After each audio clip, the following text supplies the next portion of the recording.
Olá, pessoal! Tudo bem com vocês? Sejam bem-vindos. Esta semana vamos dar continuidade ao tema grupos funcionais. Hoje vamos falar das aminas e das aminas. São as funções orgânicas nitrogenadas. Então, podemos observar aqui nessa estrutura a anilina, a presença do nitrogênio. Nós sabemos que o nitrogênio faz 3 ligações, não é isso? Então, está fazendo uma ligação aqui com o anel benzênico e com os 2 hidrogênios, né? A anilina, gente, é matéria-prima para a produção de diversos corantes, né? Como nós temos aqui como exemplo, um estojo de maquiagem, né? E essas linhas de diversas cores.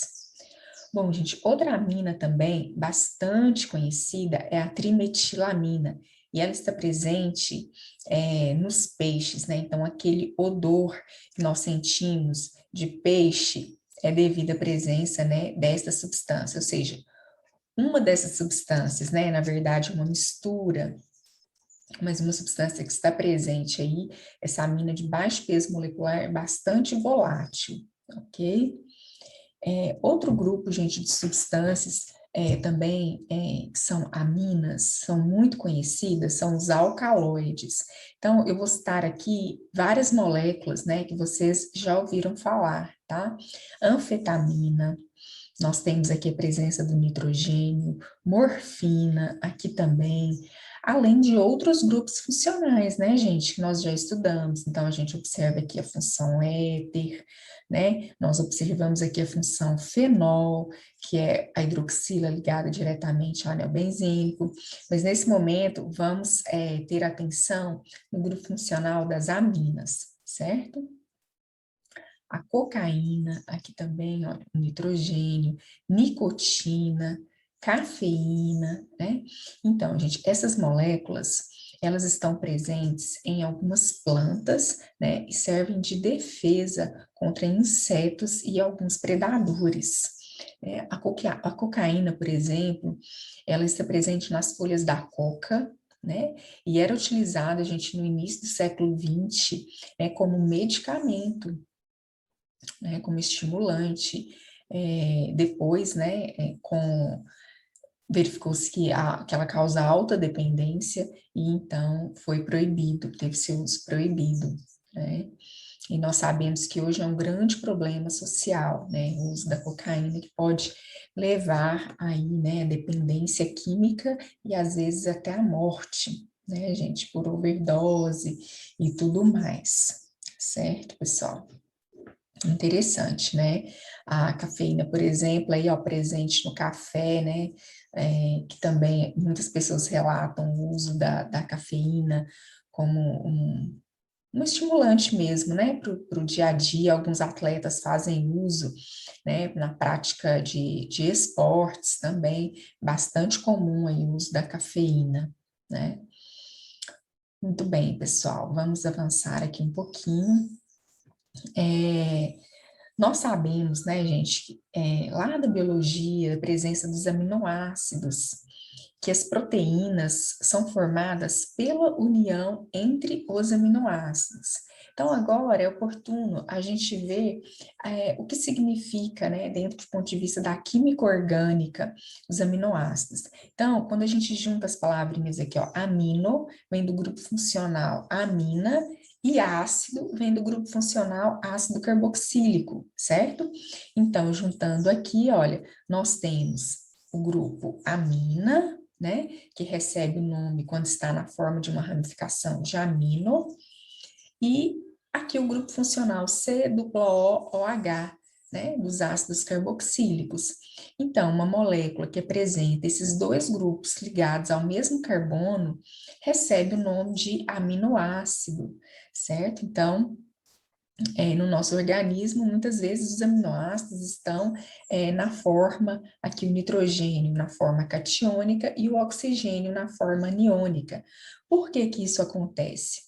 O nitrogênio, gente, com esse par de elétrons aqui, elétrons não têm carga negativa, ele tem a capacidade de vir aqui, ó, e abstrair e retirar esse hidrogênio, certo? Então, aqui, ó, no lugar de NH2, veja que, olha, ficou NH3. E aqui o oxigênio, que perdeu o seu hidrogênio, ficou apenas o oxigênio, correto? E por que dessas cargas? Bom, relembrando, gente, o conceito de eletronegatividade, o oxigênio é bem mais eletronegativo que o hidrogênio. O que que isso quer dizer? Que ele tem a capacidade de atrair para perto dele o par de elétrons da ligação, né? Que é a ligação que une o oxigênio e o hidrogênio. E aí, o que que acontece? O oxigênio tinha um elétron e o hidrogênio outro. E esses dois elétrons eram compartilhados, fazendo a ligação entre eles. Quando a ligação se rompe, acontece que o par de elétrons fica com o oxigênio. Então, o oxigênio vai ficar com um elétron a mais. Então, por isso que ele fica com essa carga negativa, certo? E o hidrogênio sai sem nenhum elétron. Então, ele adquire uma carga positiva. Então, nós temos aqui o porquê dessas cargas positivas e negativas, certo? Então, a gente fala que é na forma de Zwitterium, tá bom, gente? Essa forma aqui catiônica e aniônica dos aminoácidos, tá bom? Depois nós vamos estudar isso mais à frente, quando a gente for ver a parte das biomoléculas. Bom, gente, vamos à classificação das aminas. Então, partindo aqui da amônia, tá? Que é o NH3, a substituição de um hidrogênio por uma cadeia carbônica qualquer, aqui representada por R, tá? De uma ramificação qualquer. Então, nós temos uma amina primária, tá? Então, nós temos uma cadeia carbônica e o NH2. Depois, a substituição de dois hidrogênios da amônia por dois grupos R, nós temos uma amina secundária. E, por fim, a substituição dos três hidrogênios vai levar a uma amina terciária, certo? Então, vamos ver aqui a classificação destas aminas. Olha só, essa daqui, veja, ela é um NH2, portanto, ela teve um hidrogênio substituído, né? Então, ela é primária. Essa daqui também é um NH2, apesar que esse grupo R é grande, né? Mas somente um hidrogênio foi substituído, então também é uma amina primária. E aqui, veja, nós temos um NH, né? Então, dois hidrogênios foram substituídos por grupos R, né? Então, nós temos uma amina secundária, certinho, gente? Muito bem. Bom, vamos à nomenclatura das aminas. Veja só, nesse tipo de nomenclatura aqui, gente, eu vou verificar qual é o nome da ramificação, né? Então, aqui nós temos, por exemplo, metil, então nós temos metilamina, né? Finaliza com a palavrinha amina, tá? Aqui, trimetil, três grupos metil, e depois a palavra amina, trimetilamina. E aqui nós temos um grupo etil, metil e o propil. Então, a gente coloca em ordem alfabética, cita o nome das três ramificações e finaliza com amina, certinho, gente? Uma outra nomenclatura que seria possível também é a gente considerar o grupo NH2 como uma ramificação e nomeá-la de grupo amino, tá? Então, nesse caso aqui, quando a gente tem moléculas maiores, que seria difícil dar o nome das ramificações, tá bom? Então, eu vou dar a nomenclatura como se fosse um hidrocarboneto. Vou selecionar a cadeia principal, vou numerar de 1 até 5 e depois vou dar o nome das ramificações. Então, nesse caso aqui, nós vamos começar com o grupo amino, né? Por ordem alfabética, nós temos a letra A. Então, o amino ligado aqui ao carbono 2, 2-amino. Depois, o fenil ligado ao carbono 4. E depois, duas ramificações metil, 2,3 de metil, e a cadeia principal pentano. Aqui, gente, não termina com amina, porque eu já identifiquei que o grupo funcional é o amino, está no carbono 2, certo? Então, aqui eu vou colocar somente o pentano. Muito bem. Bom, gente, vamos falar agora do grupo funcional amida, tá? A amida apresenta também o nitrogênio, mas esse nitrogênio ele está ligado a uma carbonila, veja só, a um C duplo O, certo? Então, nós temos aqui alguns exemplos, né, de amidas. Então, aqui com um carbono, com dois, com anel benzênico, né? E as amidas, gente, elas podem ser N-monossubstituídas ou NN disubstituídas. Ou seja, quando aqui, olha, ao nitrogênio nós temos um grupo R, né? Nós chamamos de N substituída ou N monossubstituída. Ou quando teve os dois hidrogênios substituídos por grupos R, né? Que é qualquer cadeia carbônica, então nós temos aqui a NN de substituída, certinho? Vamos ver agora exemplos de nomenclatura. Então, 4 carbonos, né? Então, nós temos a butanamida.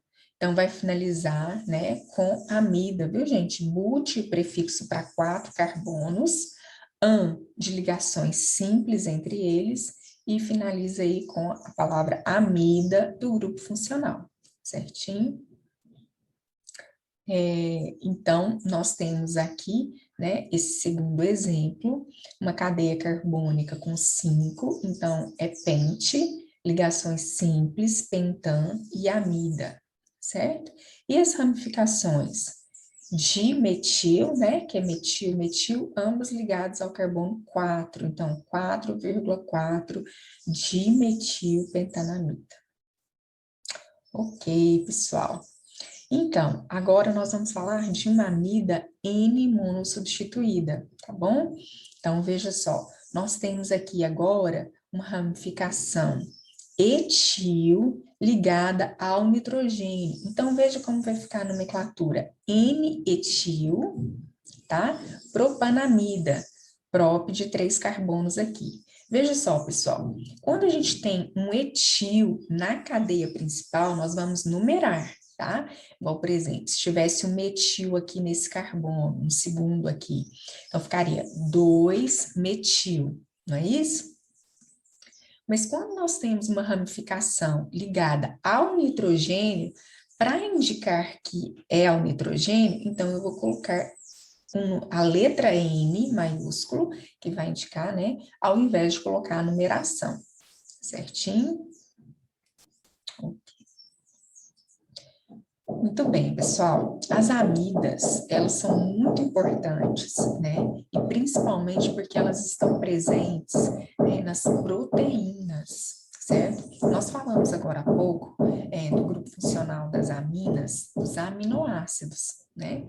Aí, quando os aminoácidos se juntam, né? Quando ocorre uma reação de desidratação, ou também chamada de reação de condensação, que dois aminoácidos se juntam, vai formar uma proteína, tá? Na verdade, vários aminoácidos se unem, né, para formar as proteínas. Aí depois nós vamos estudar, né, os aminoácidos, os essenciais, não essenciais, tudo mais. Vamos aqui a esta imagem, gente. Então, nós temos aqui o grupo ácido, né, se juntando com o grupo amino de outro aminoácido, certo? Então, aqui, olha, esses átomos que estão cor de rosa, né? Então, 2 hidrogênios e o oxigênio, então, eles saem, tá? Eles vão se juntar, formando uma molécula de água, certo? H2O. E o carbono que estava ligado ao oxigênio, esse carbono aqui, vai se ligar a esse nitrogênio aqui, tá? Que é de onde estão saindo as ligações livres, né? De onde estão saindo esses átomos aqui, o hidrogênio e a hidroxila. Então, vai haver formação, veja só, esse carbono se ligando a esse nitrogênio, tá? Vai haver aqui a formação do grupo funcional amida, certo? Então, nós temos aqui, né, a chamada ligação peptídica, tá? E aí a reação inversa, né, chamada reação de hidrólise, viu, gente? Então, no nosso organismo, a todo tempo estão acontecendo essas reações, né? A formação de ligações peptídicas para formar as proteínas que nós precisamos, né? A partir dos aminoácidos da dieta, e também a partir das proteínas, né, da nossa dieta, também está acontecendo hidrólise para formar as proteínas necessárias, tá bom? Muito bem, gente. Vamos a um resuminho, né, do que nós, dos grupos funcionais, de alguns que nós já vimos até o momento. Então, compostos carbonílicos, tá? São aqueles que contêm esse grupo C-O chamado carbonila. E vamos ver aqui, né, quais são eles. Os aldeídos, né, C-OH, sais de ácidos carboxílicos, que apresenta aqui uma ligação iônica. Nós temos as cetonas, que é uma carbonila que apresenta um carbono secundário. Os anidridos, que é o único grupo aqui que vai apresentar 3 oxigênios, né? 2 carbonilas. Os ésteres, C-O e depois desse oxigênio tem que ser carbono. As amidas, né? Que nós acabamos de ver. E os ácidos carboxílicos, C-OH. Certinho, gente? Bom, pessoal, então nós ficamos por aqui, tá? Aqui nós temos algumas referências, né, que eu sempre uso para retirar algumas imagens, tudo mais, o livro da Marta Reis, do Ricardo Feltri e do Eduardo Leite Canto. Tá joia, gente? Até já, né? Se vocês gostaram do vídeo, dê o seu like, assim você nos ajuda, né? Compartilhe, se você nos ajuda a divulgar o canal. Até já.